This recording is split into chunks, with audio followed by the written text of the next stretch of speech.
کم سړی چې د لا اله الا الله ذکر کوي د دې اهل ګرځېدلی نو فانهم فی ظل عرشی الله رب العالمین فرمایي دا به زما د عرش ته سوري لاندې کم سړی چې د لا اله الا الله ذکر کوي دا ګوره زما عزتمندو ډېره درنه کلمه ده حدیث صحیح کې راغلی دی موسی علیه السلام الله رب العالمین ته فرمایلی یا الله مال وظیفه راکا موسی علیه السلام الله ته فرمایلی یا الله مال وظیفه راکا الله رب العالمین ته فرمایل چې موسی لا اله الا الله وایا نو الله رب موسی علیه السلام ته فرمایل چې یا الله دا ټول خلق وای دا خدا ټول مخلوق لګره د دې ذکر کوي څومره چې ستا پتا باندې چا ایمان راولې ټول لا اله الا الله ذکر کوي زه خو ستا خاص سړی ما زستا نبی ما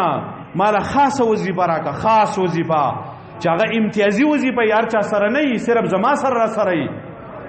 نو الله رب العالمین د موسی علیه السلام د ذهن د صفا کولو لپاره هغه تو فرمایلی یا موسی ول موسی کدا واسمانونه وزمکه دا فی کفتن دا په یو چابړي کې واچي وزمکه واسمانونه زما عزتمندو دا وزن لري دا ډیر لوی حجم لري موسی علیہ السلام ته الله فرمایلی چې دا وزمکه واسمانونه دا راوالي او په یو چابړي د تلې کې واچي او دا لا اله الا الله په بل چابړي کې واچي نو لمالت بهن دا د لا اله الا الله کلمه دا په دې وزمکه واسمانونه باندې بدرنایي دا دومره زور دی په دې کې دا دومره درنه کلمه زما عزتمند او موږ باندې میاشتې راشي میاشت راشي موږ به یو ځل لا اله الا الله ونوایو لا اله الا الله دا څومره خوږه کلمه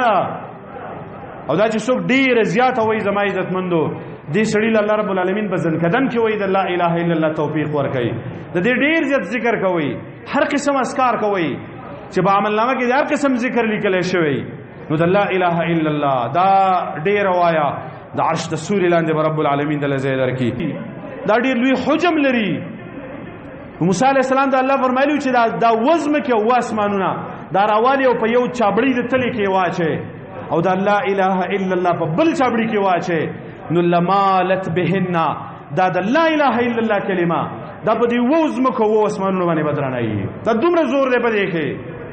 دا دومره درنه کلمه زما عزتمند او موږ باندې میاشتې راشي میاشت راشي موږ به یو ځل لا اله الا الله ونوایو لا اله الا الله دا څومره خوږه کلمه او دا چې څوک ډیره زیاته وایي زما عزتمندو دې سړي الله رب العالمین په ځنکدن کې وایي د لا اله الا الله توفیق ورکوي د دې ډیر زیات ذکر کوي هر قسم اذکار کوي چې په عمل نامه کې هر قسم ذکر لیکل شوی نو د لا اله الا الله دا ډیر وایا د عرش د سوري لاندې رب العالمین د لزید ورکی